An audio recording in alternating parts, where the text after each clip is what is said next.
साथीहरू नमस्ते। म चाहिँ आज सानो रोटी बनाउन जाँदैछु। म चाहिँ रोटी पकाउँदैछु है ब्रेकफास्टको लागि।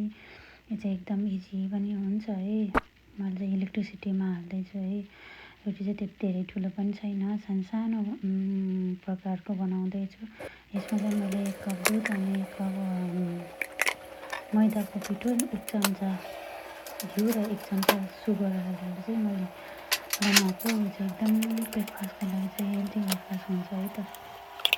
बच्चाहरूको लागि चाहिँ एकदम राम्रो जाने यो खानेकुरा चाहिँ। मैले चाहिँ छिटो कहिले पाकिन्छ जस्तो लाग्छ अनि मैले चाहिँ छिटो गरेर चाहिँ मैले टेबलहरू पनि फिक्स गरेँ र यसमा चाहिँ मैले मह अनि सुगर, न्युटेला, बिस्कुट, पाउडर सुगर राखिदिएँ। यिनीहरू चाहिँ यो हालेर खान्छन् र जतिजना मान्छे ब्रेकफास्टको लागि हुन्छ नि त्यतिजनाले यो टेबल फिक्स गरेको हुन्छ र प्लेटहरू पनि राखेर तयारी गरेर राखेको हुन्छ, किनकि उनीहरू जब उठेर आउँछ तब सजिलो हुन्छ। उनीहरूले यताउति मलाई बोलाउने पनि पर्दैन र जब उनीहरू उठेर आउँछन् त्यहाँ टेबलमा बसेर खाना स्टार्ट गरिसकेपछि म अब मेरो जे काम छ त्यही कामको स्टार्ट हुन्छ नि त, सुरुवात हुन्छ। हेर्नुहोस् है साथीहरू, मैले चाहिँ एकै ठाउँमा अब राखिदिएँ टेबलमा। अब जो खान्छ त्यो अब आफै निकालेर खाइन्छ होइन।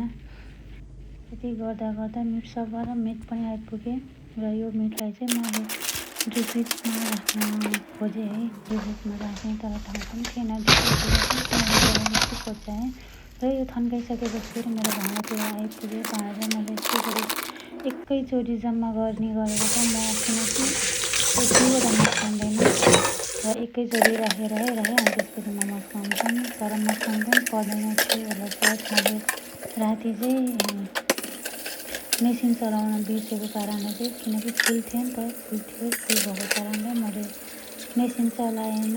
अनि बिहान उठेर जब मैले मेसिन चलाएँ तब मेसिनको पनि सकिन कि टाइम चाहिँ 2 घन्टा टाइम लाग्छ। सो त्यही भएर चाहिँ मैले अब यो पर्खिनुभन्दा म मस्काउँछु भनेर मैले मस्काएँ भाँडाहरूलाई चाहिँ है। मस्काएँ, छिटो गरेर मस्काएर चाहिँ कहिले सकिन्छ यता पनि काम उता पनि काम भन्ने हुन्छ नि त। हतारले अब फेरि उनीहरू आइसकेपछि भरे यो ल्याऊ त्यो ल्याऊ ह्यान त्यान भन्दा मेरो फेरि त्यत्तिकै बिहान किचनमै 4-5 घन्टा किचनमै जान्छ। छिटो गरेर चाहिँ मैले अब किनकि टेबलहरू पनि फिक्स गरिसकेको थियो अनि छिटो गरेर चाहिँ म छिटो जान पाएँ। मेरो काम चाहिँ भ्याइन्छ, यति टाइममा चाहिँ यति काम सक्यो भने मरिसकेपछि बस्न पाइन्छ भन्ने हिसाबले चाहिँ आफैले टाइम टेबल मिलाएर छिटो गर्ने गरेको छु है। म चाहिँ यस्तै गरी तपाईँहरू पनि कसरी गर्नुहुन्छ। अब दैनिकी काम चाहिँ हेर्नुहोस् है, मेरो चाहिँ टेबलमा यसरी फुल देखेँ, त्यो फुल चाहिँ सबै सुकेर पानीमा राखेको थियो, त्यो गनाइरहेको थियो, एकदम गनाइरहेको थियो। राम्रो चाहिँ मैले छानेर चाहिँ मैले राखेँ र नराम्रो चाहिँ मैले फ्याँकिदिएँ। र यसै क्रममा चाहिँ मैले फेरि एउटा बोतलमा चाहिँ पानी भरेँ त्यो फ्लावरको लागि चाहिँ है। राम्रो फ्लावर चाहिँ मैले राखिदिएँ, एकदम राम्रो अहिले सो चाहिँ राम्रो पनि देखियो नि त। त्यो नचाहिने त्यो कुहिएको जस्तो चाहिँ मैले फ्याँकिदिएँ। त्यसपछि मैले छिटो गरेर मैले धाराहरू सफा गर्न खोजेँ र सफा गर्न पनि थालेँ। अब जहिले गरे पनि आफूले गर्नुपर्ने हो, आफू काम गर्न बसिसकेपछि होइन र साथीहरू। मेरो त दिन यस्तै गरी जान्छ हो साथीहरू। दिनकै बिहान उठ त्यही काम, बेलुका जा त्यही काम, दिउँसो त्यही काम, यता गर उता गर गर्दा मेरो दिन त्यत्तिकै जान्छ साथीहरू। हेर्नुहोस् तपाईँहरूको कसरी गइरहेछ दिन। मेरो त यस्तै गरी बितिन्छ। अब यता भन उता भन म त छिटो गरेर काम सक्ने तरिका गर्छौँ र म चाहिँ अब किचनको अब त्यो फ्लावरको धुलोहरू झरेको हुन्छ, त्यो फ्लावरको धुलोहरू चाहिँ छिटो उठाएर अब फेरि एउटा स्विपर ल्याएर स्विपरले चाहिँ मैले छिटो गरेर चाहिँ, किनकि फेरि त्यो झरेको चिजहरू चाहिँ फुल्झ्यो भने झनै फोहोर हुन्छ, झनै काम बढिन्छ। आफैलाई हो काम है, आफूले गर्नुपर्ने हो। अब उनीहरूले चाहिँ यो गरेन त्यो गरेन त भन्दैन कहिले पनि, आफैले गर्ने हो हेरेर। अब म त्यो सकाएर पनि म माथितिर हिँडेँ माथिल्लो तल्लोमा है। अब ढोका खोलेको थिएन मैले चाहिँ, मैले फेरि ढोका खोल्न थालेँ अनि त्यसपछि मेरो दैनिकी काम चाहिँ अब सुरुवात हुन्छ है। फेरि सफा गर्नको लागि है। अब किचनमा भइहाल्यो। अब चाहिँ ल यही हो काम दिनकै मेरो, आज भोलि यही हो। हेर्नुहोस् है, म अब बेड मिलाउनपट्टि लागेँ।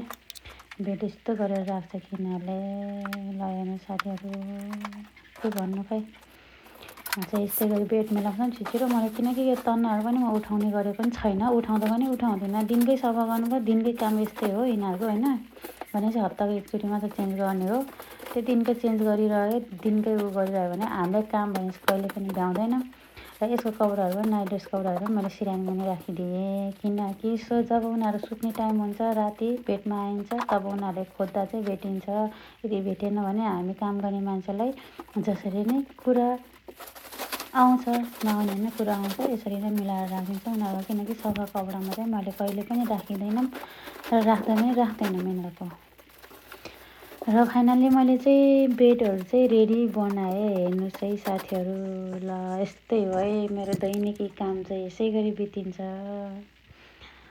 अब के भन्नु खै अल्छी लाग्छ है अल्छी लाग्यो के गर्नु गर्नैपर्छ डाउन फ्लोर आउँदा यस्तै छ फेरि ल डाउन फ्लोरको स्थिति अवस्था हेर्नु साथीहरू के भन्नु खै अब काम गर्न गएको छ अब भात ल्याऊ के ल्याऊ भनेर माथिबाटै कराइरहेछ के भन्नु अब कता चाहिँ काम गर्ने यता काम गर्ने कि उता काम गर्ने कि धिक्कार जिन्दगी यस्तै छ है खाना ल्याऊ के ल्याऊ भने खाना दिन पनि आए साथीहरू यति खाना छ यति खानामा को खाने होला 4 जना खाने रे 4 जना मैले के एक चम्चा दिनु हेर्नु साथीहरू यस्तो छ है म खाना दिन्छ हिँड्दियो भने त्यसपछि छोड्यो हिँड्यो